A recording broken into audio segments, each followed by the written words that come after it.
Okay, this is your League Two weekend recap from NTT20 podcast, sponsored by Sky Bet and the Sky Bet EFL Building Foundations Fund. I'm going to use the phrase that George hates more than anything. This was a bit of a status quo weekend in League Two. The only team that beat a team above them in the league table was Barnet, and they beat Oldham, went into it joint on points, just with a slightly worse goal difference. Otherwise, it was pretty much as you were. We've always said it, League Two, the most predictable league in the world. That's not to say we didn't have some late drama. We had Crawley winning a big one at the bottom late on, which I'll tell you about. We had Barnet winning that one against Oldham late on, which we'll tell you about. But we'll start at the top, because the league leaders, Bromley, played against Swindon Town, and they got a late winner, 2-1 win for Bromley, which extends their unbeaten streak at home this season.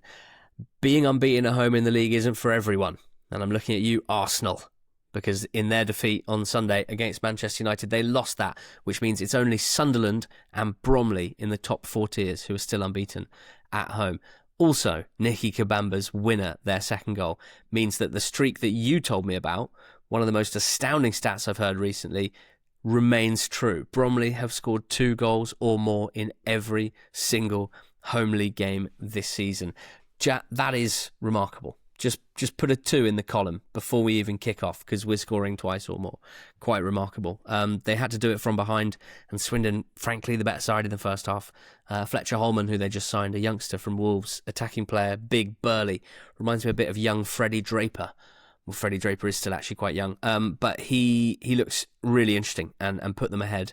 But as soon as the second half started, Bromley, a different beast. Ashley Charles, just after half-time, smashing in. And the winning goal, it doesn't look good for Connor Ripley, who comes to try and claim a cross, and it doesn't get high enough. You know, you shouldn't have a striker being able to head it over the top of you when you can use your hands and they can't use their hands. But what I will say is that Nicky Kabamba's leap was like LeBron James in his prime. Some serious hang time from Kabamba, and he's able to sort of, because he gets up so early, he almost uses Ripley, who's on the way up, to sort of keep him up there, like he's being held up by Ripley to head home.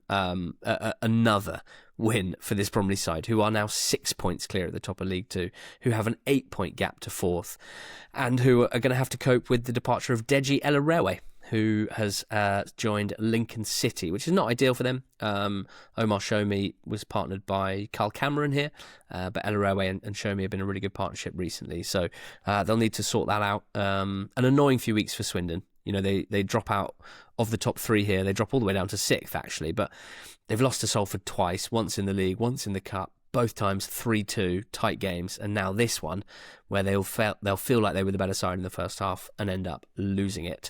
Second place now, George. Second place, Salford City, beating Bristol Rovers by a 1-0. 10 unbeaten now, Salford City in the league, or maybe in all competitions, that is. But yeah, second in the league and looking really good for it. Me and you are going to be at their game on Tuesday night against Chesterfield, which is exciting. Looking forward to seeing them in the flesh. But yeah, they were good value here. They were by far the better team. Ryan Graydon's made a great start to life as Salford's new big money striker. Scored a brace against Swindon at home in the FA Cup in midweek, and then raced through on goal here and finished 1-on-1 really nicely, and should have had a second goal. Skewed a much easier opportunity wide of the post. Kind of seemed to be a bit off balance when he hit it.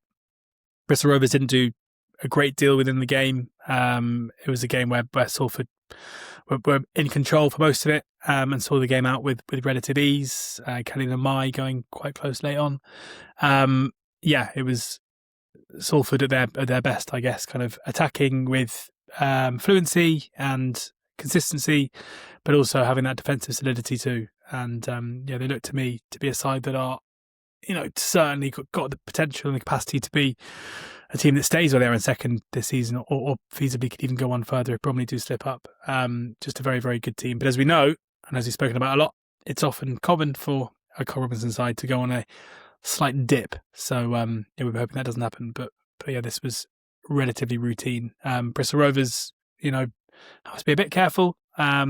Initially, some good signs under Steve Evans, but 22nd now, just 1 point off the drop zone. So they need to not rest on their laurels, because as we'll get on to, Newport looking like they could play their way out of danger.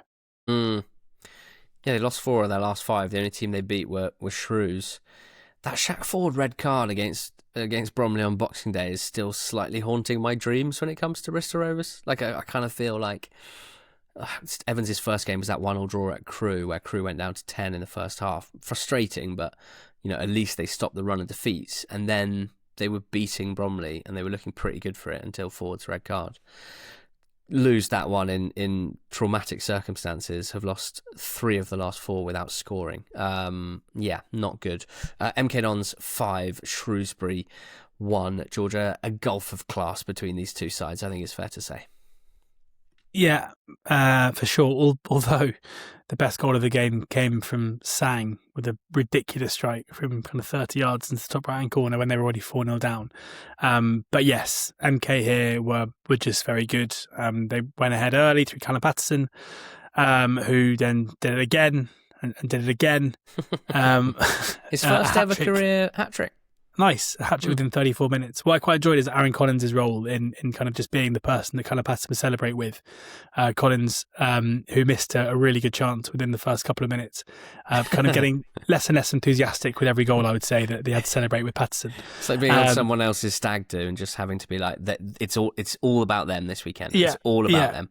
Exactly. And they were, there's not a great deal of analysis to do beyond the fact that their good players look good. Liam Kelly put in a good ball for Offord to finish from a free kick. Dan Crawley was the player who kind of bundled it home to make it 5-1 after Sang had scored that very good goal. So I think that this is basically the exact game that I think we all thought we'd saw MK Dons have a lot this season, where they would be at home, they would be clearly the better team, their individual quality would win it, as well as them kind of dominating in most areas.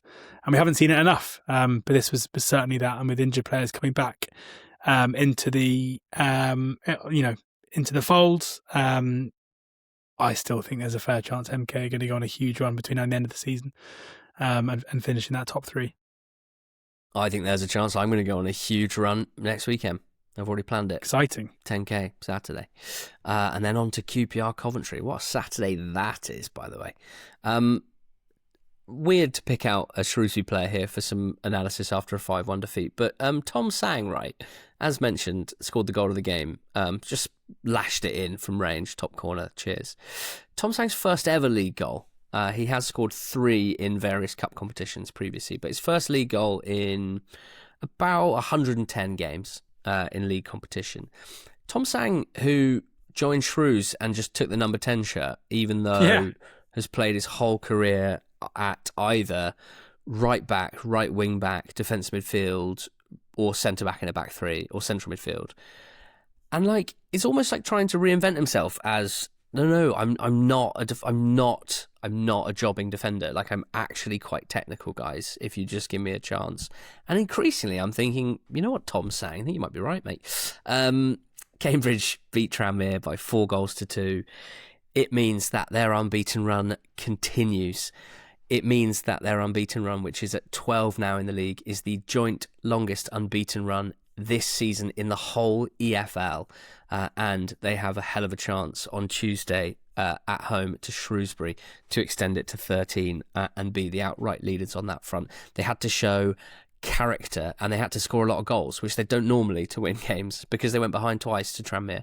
Some nice Tranmere goals, to be fair. They didn't attack regularly, but when they did, they put together some nice attacks and some nice goals. One from Dylan Jones, who's a new lonely striker from Norwich, and the second goal that Tranmere scored was a nice one too. But Cambridge had some goals of their own. Shane Lavery with a smash finish, the Truffle Pig swivel volley, thanks very much. Kelland Watts at the double, scoring 2 very similar headed goals to put Cambridge ahead. And then Ben Knight races clear at the end to finish off. You said it last week, Cambridge have got a lovely, lovely way about them at the moment. Lovely momentum, lovely repeatable playing style. Plenty of different players coming to the fore in all areas of the pitch. They've signed Elliot Nevitt, which I think might be a good signing. Nevitt's someone that joined Gillingham either under Neil Harris or Mark Bonner, who are now his 2 bosses. It didn't go very well for him at Gills, but I remember the last season he had at Crewe, that was one that I personally looked at and went, he's ripe for a big goal-scoring League Two season in the right team. Gills weren't that for him. Cambridge, are they likely to have a striker that would score 20, 25 goals in this team? Well, let's find out. He's only got half a season to do it, so we're looking more like 8, 9, 10. But I really like that for them. And just his work rate just kind of fits into the whole ethos of the team. And I think just quite an underrated part of Cambridge, if I may. They got 2 academy products in their starting 11. You mentioned one of them last week, George Hoddle in midfield, has broken his way into the team, which is great to see. But also Mamadou Jobe, the centre-back, who's like early 20s. Cambridge have an interesting approach to kind of academy football in that they have a network of local non-league clubs, and they're quite active sending players out to get experience of men's football at quite an early age. That was certainly the case with Jobe, the centre-back, who I guess has really benefited from that. And I just think in League Two, it's pretty rare that any team other than Crewe or maybe Colchester would have like 2 starters from the academy. And I think it should be applauded because it's not easy for League Two clubs to get academy players in the first team. Liam Bennett, the right back, I mean, he feels like an academy player to me, but he actually signed when he was 19, but that was his first professional club. So, yeah. Applause from me to Cambridge. I'm going to have to stop doubting at some point, and I think it's now. Walsall 0, Accrington 0 was a match that happened. Not one of Walsall's best performances, I think it's fair to say. They're in 5th. They're on 47 points with Cambridge and MK Dons, who are 4th and 3rd. Salford 2 ahead of that on 49, then 6 points up to Bromley on 55. In 7th place, 1 point behind Swindon now, and Notts County, George, a 1-0 win against Crewe, where various Crewe fans I saw using the classic phrase, "We were lucky to get 0." Yeah, this was, you applaud Cambridge, I'm going to applaud Notts County because they were very good here. And again, similar to you, a team that I haven't really been overly convinced by this season, haven't really kind of fixed themselves on my promotion radar, but they were really good here. Alexandra Jatta, as he does, scored a goal early on to put them 1-0 up. Alfie Pond had an opportunity from a free kick straight afterwards, and that was kind of the best chance, or the only real chance that the Crewe would have to try and draw level. From then on, I've had a few games like this today, kind of like the Huddersfield-Bradford game. It was just a case of Notts County not putting their chances away, which meant that the score stayed at 1-0. Jatta had a few other opportunities to score. Matthew Dennis, who came off the bench, had one really good opportunity right at the death, had a couple of chances to do it. It was just poor finishing that stopped this from being a bit of a rout. So yeah, for Notts County, this was, if you can win your home games against teams who aren't necessarily the worst teams in the league this comfortably, then that has to bode well for the rest of the season. And if they can maintain this, it'll be good. For Crewe, any aspirations to achieve anything this season, I think, are starting to fizzle now. And this was a day where they were outclassed. I haven't seen much Jatta transfer rumour, which somewhat surprises me. This time last season, there was a lot of interest. I think Argyle was the one that was most heavily rumoured, wasn't it? I think maybe there was Portsmouth and Bolton were kind of in the mix as well. Jatta didn't get the move in the end, and the rest of the season from that point didn't go well for him or Notts. Culminated in him getting that bizarre red card in the playoff semi-final that ruled him out for like 5 or 6 games. And it's great that he's being kind of reassimilated. I think it reflects well on both him and Martin Patterson and the club that he's kind of, once he got back from that ban and from the disappointment and quite public disappointment from his agent that he didn't get a move, he's back in business now, and he's actually scoring at the same rate, non-penalty goals per 90, as he did last season, 0.54, good for basically a goal every other game. One of the best one of the best strikers in the league. He's got that size that clubs love up the pyramid. I'm kind of surprised that no one in League One has panicked yet and put in a bid for Alexandra Jatta. But I'm predicting it now. In the next 8 days, someone's going to put in a 700k bid for Alexandra Jatta, and that will be an interesting one for Notts. They signed Lee Unlove from Barnet. In my eyes, to be their third choice striker, different profile to Dennis and to Jatta, but maybe it's a case of kind of succession planning and getting the replacement in the building early on. Colchester beat Fleetwood 2-1. Another team just in fantastic form. Another team contributing to a League Two promotion battle that is just so exciting. Kai Rees-Lisby scored a header near post, powerful header from a set piece to put them ahead, showing a nice extra part to his game there. And then just one of Samson Tavide's trademark rampaging runs saw him absolutely ragdoll the poor Fleetwood defender, burn him down the line and then fire it across. Still work for Mbik to do, and this is the sort of goal that really highlights a talented young striker, because the first touch was so clean on the swivel and basically got the ball right where it needed to be for him to then fizz it inside the near post low and hard. It was just such a smooth take. I can't express how few League Two strikers, I think, are scoring that goal in the way that Mbik does. Really, really exciting. Fleetwood got one back from the penalty spot, but this was Colchester's day. It's the third time they've won 3 straight league games since the start of October, and they deserve the win, no doubt about that. Fleetwood 1 point in their last 5 games on a poor run, and Pete Wild has been sacked. And that makes me sad.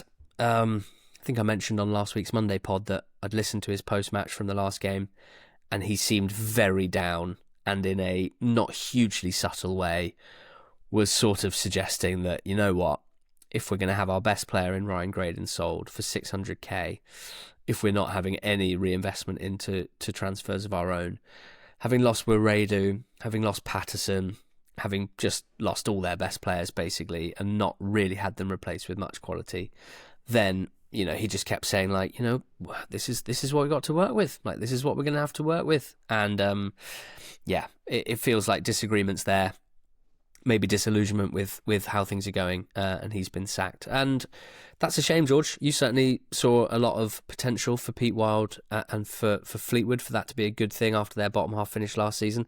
It's not worked out that way. No.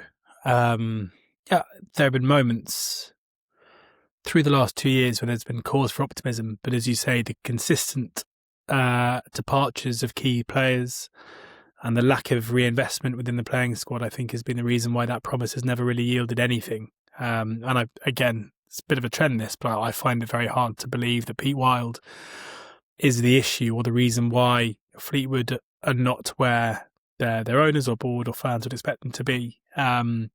Graydon's clearly the latest, who's been sold for reported £600,000, which is a massive fee for League Two level. If they spend money on sacking Wild but don't reinvest that money within the playing squad, then what kind of a message does that send to the fans? The performances haven't been great. There were moments kind of this time last season where they looked like they were kind of going the right way. I still maintain that when they came down from League One, they were not one of the worst 4 teams in the league, but that's a long time ago now. And none of those players are basically still playing at the club. Most of them are actually playing at a high level. So yeah, I'm seeing things the way that you see them. They look to me to be a club in massive, massive danger of. I would say their EFL status in the short term looks in danger to me, because unless there's a willingness to go out and recruit players to replace those that have gone before them, then they're quickly going to circle that drain. You know, or the way zoomed out context to Fleetwood Town is that everything that they've ever been in the EFL was bankrolled by an owner. Like, this is the club with the second lowest attendance in League Two. This is not a club that really makes its own money. And when they've had strong squads in the past, those bills were being footed by an owner that is in jail, was jailed for 13 years for multi-million-pound fraud, and who transferred the club to his son to run. There's so little clarity around that situation when it pertains to the running of the football club. But they've obviously been sliding on the pitch. It looks like they've been sliding in terms of the playing budget that they can set. And it's hard for fans, because I think it's hard to know where to set your expectations. This is a club that was bankrolled from being a regional leagues club that had never been above, I think, the 6th tier to the League One playoffs at one point. And I think it's kind of hard to cope with understanding what your expectations should be and what the clubs are. And I don't think this sacking makes it very obvious what the club think that they should be achieving here. The other wrinkle to Fleetwood is that they're one of only 3 League Two clubs that have a Category 2 academy, and those are unbelievably expensive to run for clubs at this level. They don't provide that many first team players through their academy, unlike Crewe, for example, who are one of the other teams. And like you, I find them pretty head scratching at the moment. I'm interested to see where they turn manager wise, but I expect that Pete Wild in a couple of years' time will be doing just fine for himself, and I'm a bit worried about Fleetwood Town on that front.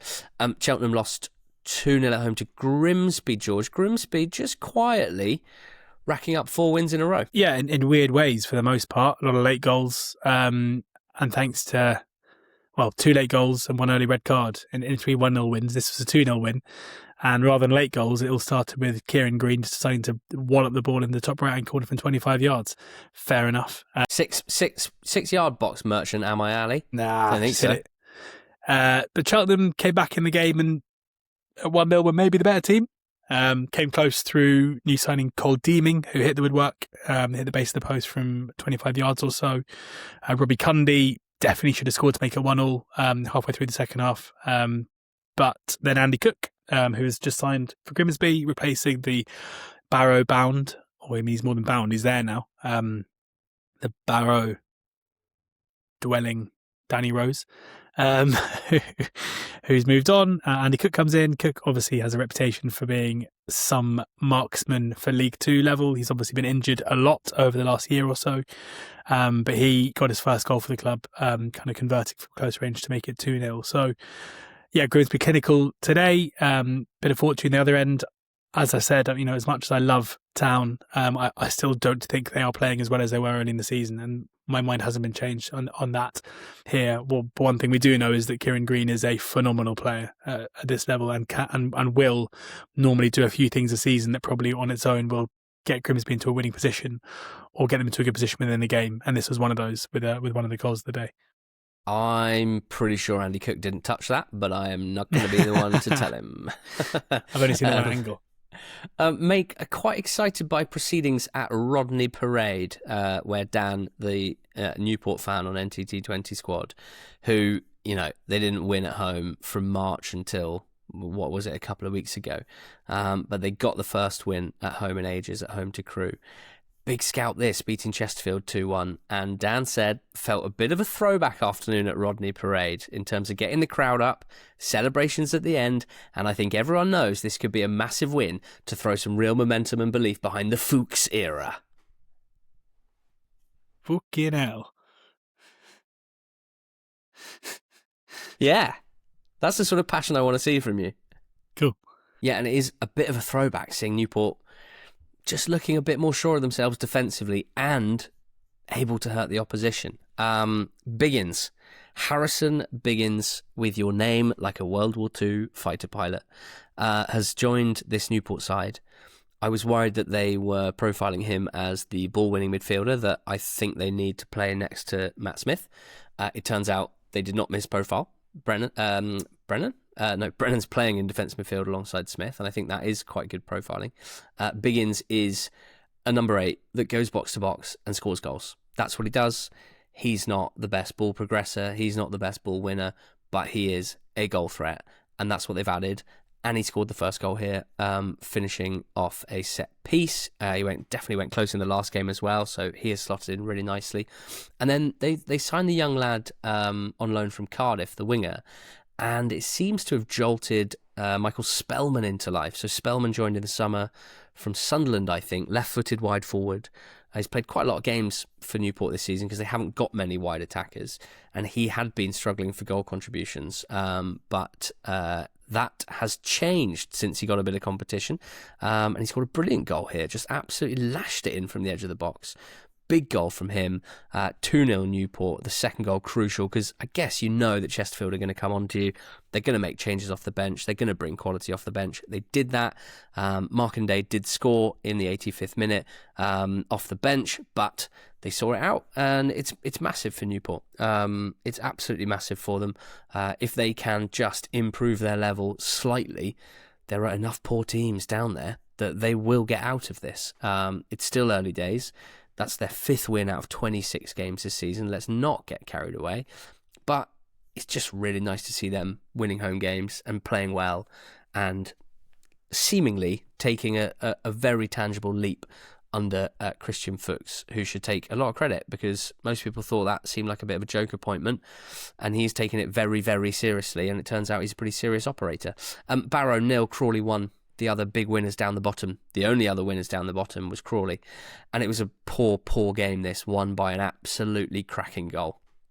And it was scored by someone that made me have a bit of an Ian Wright, Mr. Pigden moment, because the goal was scored by Taylor Richards.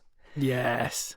And I think if you rewind about 7 years, God, we're getting old, we did a Sky Sports segment on a Friday night, and we were focusing on talented Premier League loanees ripping it up in the Championship. And one of them was Taylor Richards, and his highlights reel for Donny, was it? Must have been Donny.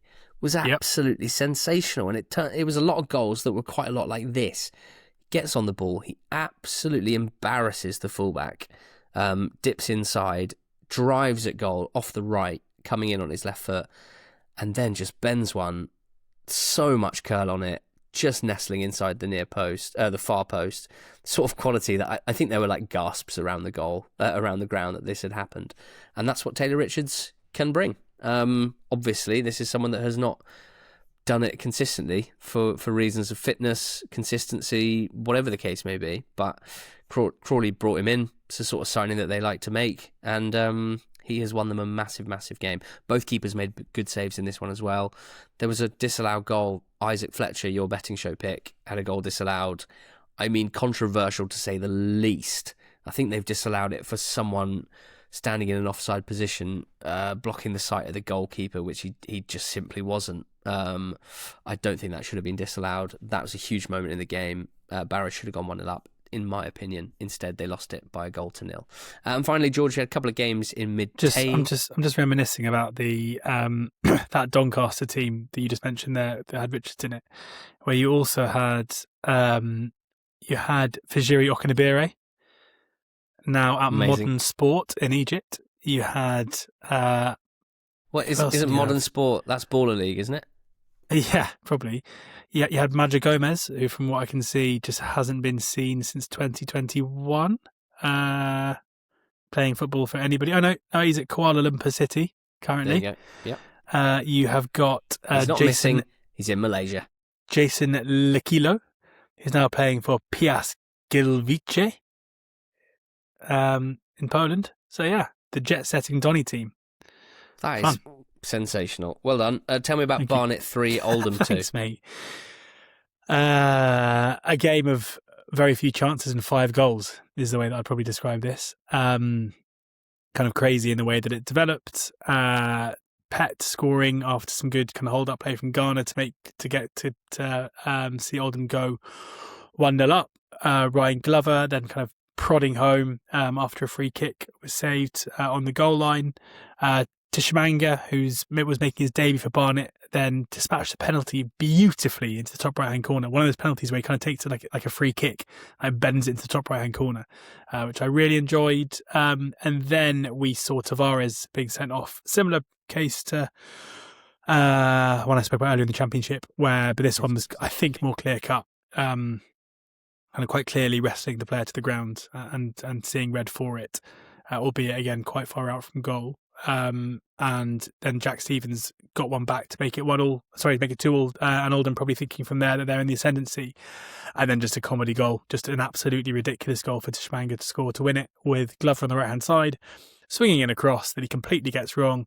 The Oldham keeper panics, dives, trying to tip it over the bar, doesn't get there, falls back into his goal, but rather than going in at the far post, the ball then hits the inside of the post, diverts itself into Tishimanga's path, who then prods it into an empty net. Just incredibly fortunate for Barnet. This a game probably between the two teams who've had the kind of most luckless runs, I guess, where Barnet for a time were projected as one of the best teams in the league, couldn't really win a game. Oldham couldn't really get the ball in the back of the net despite created chances. It was Barnet who got the luck here. Just the 5 shots for Barnet in the game, one of which was a Hartigan free kick that was then prodded in by Tishimanga. A Collins free kick that was prodded in by Glover. Oldham didn't create much either, but will feel very frustrated having come away with nothing, having been playing against 10 men for the last 20 minutes or so. And finally, Harrogate 0, Gillingham 3. Harrogate kind of plumbing new depths here. It is a remarkably bad run that they are on. They had 4 wins after 10 games, and they haven't won since. And they've played 27 games. They've lost 10 home games out of 13. This one, a 3-0 defeat against a very happy, grateful Gillingham side who deserve this, who go back-to-back winning after a long period without. Relatively straightforward. Dominated the first half, got ahead through Connor Masterson, who's so dangerous in the opposition box. Armani Little scored a penalty, and Sam Vokes finished very, very nicely. Snapshot at the end to win. Interesting that Gill's last couple of games going for a 4-3-3 with Sam Gale at right back, the young defender, rather than Romeo Hutton at right back. So, Gale, kind of a incredibly impressive, physically central defender by trade, is going to play right back very differently than Romeo Hutton, who is one of the great cross spammers in League Two over the last few years and creates a lot of chances that way, but isn't necessarily known for his zeal defensively, shall we say. So, yeah, Ainsworth going a little bit more meat and potatoes. They've won those 2 games against Newport and against Harrogate. These are the bottom 2, so no one should be getting carried away. But in midfield with Little sitting at the base with Dak and Mackenzie in front of him, and then wingers just really high and wide in the last couple of games. Aaron Rowe on the left, and then Johnny Smith on the right, who got injured here. Gareth McCleary coming on, and as always, defying his advancing years with a really, really good performance. So good win for Gills. We've got a full slate of League Two games on Tuesday night. We'll be analysing all of those, recapping all of those on Under the Lights, which is our bonus podcast for paid subscribers of NTT20.com.